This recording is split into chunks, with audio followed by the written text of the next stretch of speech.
Contacting and inviting. The name of the game is contacting new prospects and inviting them to presentations. This involves two different approaches, direct and indirect. It involves three sorts of prospects we will call reds, greens, and blues. Let's start off with the types of prospects and pick the right form of approach for each. Blues are the people who look up to you. Greens are your peers, and reds are the people that you look up to. Blues are the easiest to recruit.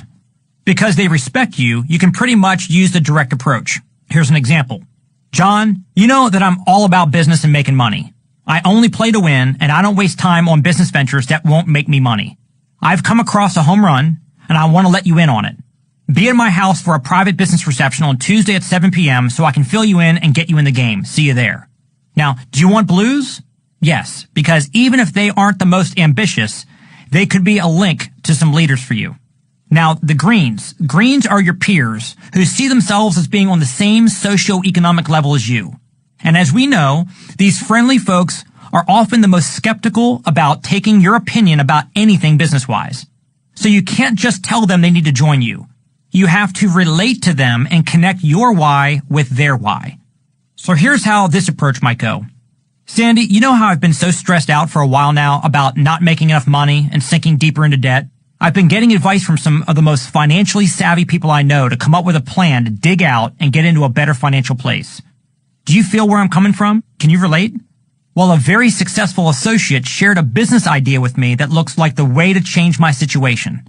And because I thought you might be feeling the same as me, I want to let you in on this as well. Come with me to a reception he's having this Thursday at 7 p.m. and check into this project with me. It might be the answer to both of our prayers. Now, reds are more successful than you, and therefore most likely will not respect your business opinion about your network marketing business. You cannot approach them about showing them a way to make more money. They're already out-earning you. So what can you teach them? With reds, you must stroke their ego and ask for help.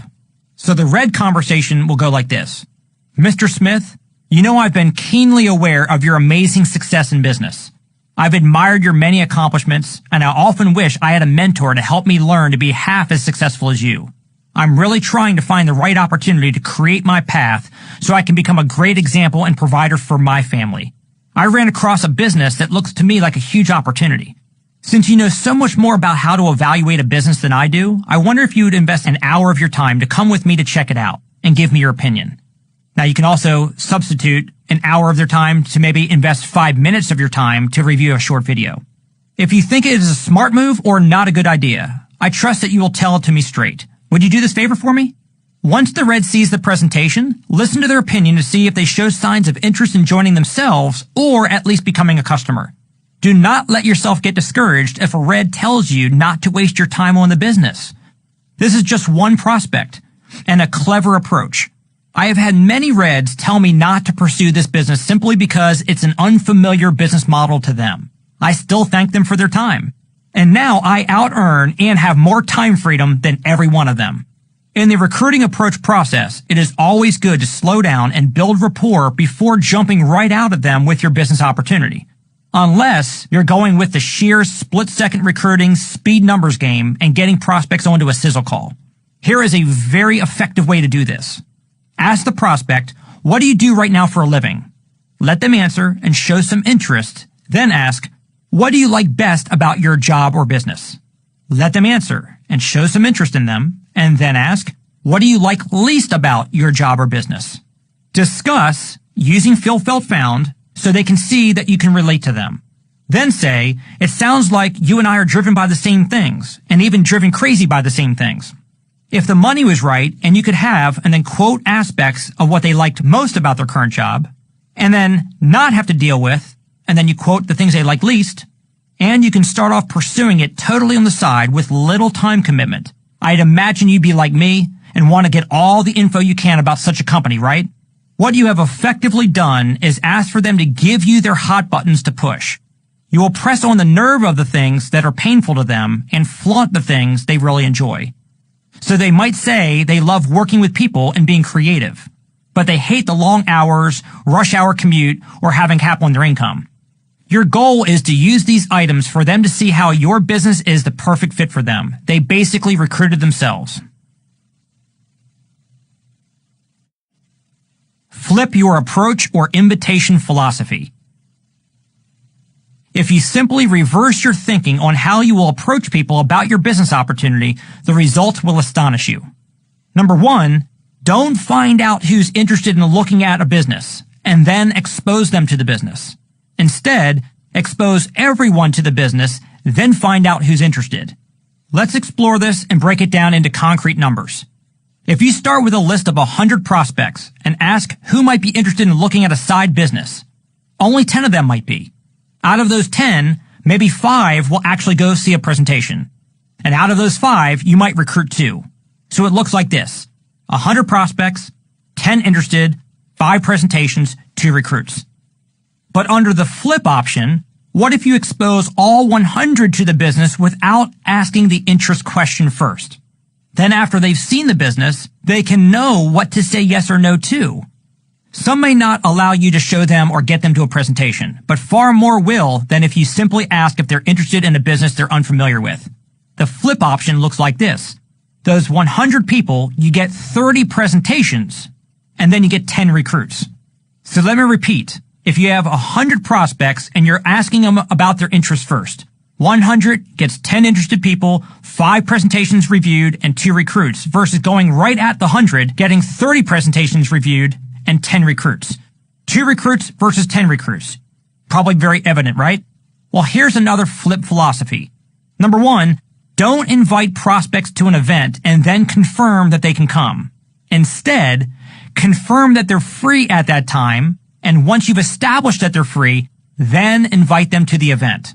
When trying to invite prospects out to attend a presentation, a PBR at your home, or a weekly meeting, most people immediately jump into inviting them to an event at a particular date and time. What often happens is the prospect will reply that they're busy at that time. You gave them an out, and not knowing how great your business is, they often take the out. So flip the flow of this around. Call the prospect and ask, "So Jim, what are you doing on Thursday at 7 p.m.? Jim will say he has something planned. Otherwise, he'll ask you why you're asking. You'll again repeat the question. Do you have plans at 7 that night? If he is not tied down to anything, he will say, "Nothing planned, but why are you asking?"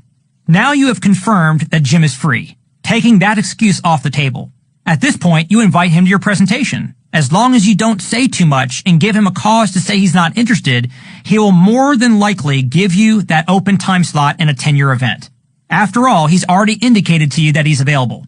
So don't invite, then confirm. Rather, confirm that they're free and then invite. Form. Don't make the mistake of trying to immediately jump right into your sales or recruiting pitch ever. Your whole goal is to open a conversation to get to know that person and what makes them tick. As Bob Berg teaches, people will do business with people they know, like, and trust. If you have not yet established this rapport, they will not buy from you or join your business, period. So let's get that clear now and forever. So how do you begin this friendship building conversation? Or maybe you're already friends. How do you begin a conversation that can lead to bringing up your product or business? We use FORM, which stands for Family, Occupation, Recreation, and Money. These are 4 powerful conversation drivers that can lead to you discovering the hot buttons necessary to form a connection for you and your opportunity. So to begin the conversation, ask them about these topics. Then listen. They will tell you what's important to them. Listen for their heart and passion to see what motivates them, and also for any indication that they might feel a sense of pain due to not being able to fulfill some of those desires. Let's start with family. Ask them about their kids. What do their kids like to do for fun? What sports do they play? How often do they get to do those things? And then ask how they as parents enjoy time doing these activities with their kids. If they like to play soccer, mention how fun it must be to be cheering for them from the sidelines at their games. They might be at all the games, or they might express their dismay about not having the time freedom to do so. Ask about where their kids go to school, public or private, or maybe what their plans are for college. Chat about the cost of tuition these days. Find out where their family lives and what they might do for a living. Occupation. Ask about their career. and what they like most about what they do for a living. Spend some time in this positive mode. Then follow up by asking what they like least about it. Insinuate that they're likely doing well in their career and feeling fulfilled because they're well paid. Let them retort and bring it down from positive to negative, but you should never talk down about their job or income. Ask them what kind of demands their career places on them and if it requires travel or rush hour commutes. Recreation. Ask what they enjoy doing when they're not working. For example, hobbies, sports, exercise, camping, golf, fishing, bowling, working out, taking vacations. Hone in on the ones that you have in common and daydream together for a minute. Put smiles on their faces. Ask how often they engage in these activities. Ask what they would do if money were no object and they had the free time to go do it more. Find out what they dream about, but might not have the freedom to act on. Money. When you bring up money, it's never good to make them feel bad. Talk in general about the economy, about the price of certain things, or about the job market, or maybe even about investments. Find common ground on what you agree on. Share how you've been thinking about how to plan for an early retirement, or how it feels that enough money never seems to be enough.